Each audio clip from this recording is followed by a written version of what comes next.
పాపం పోయేది కాదు.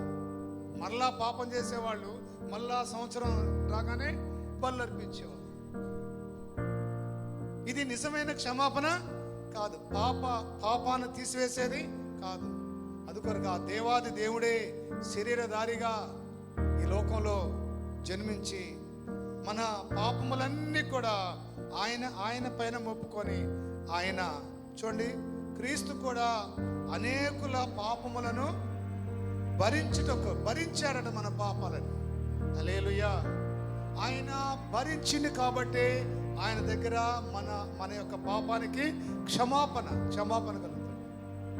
ఆయన మన కొరకు చిందించిన రక్తాన్ని అతి పరిశుద్ధ స్థలమైన పరలోకాన్ని తీసుకు, గట్టిగా చప్పట కొడతారా?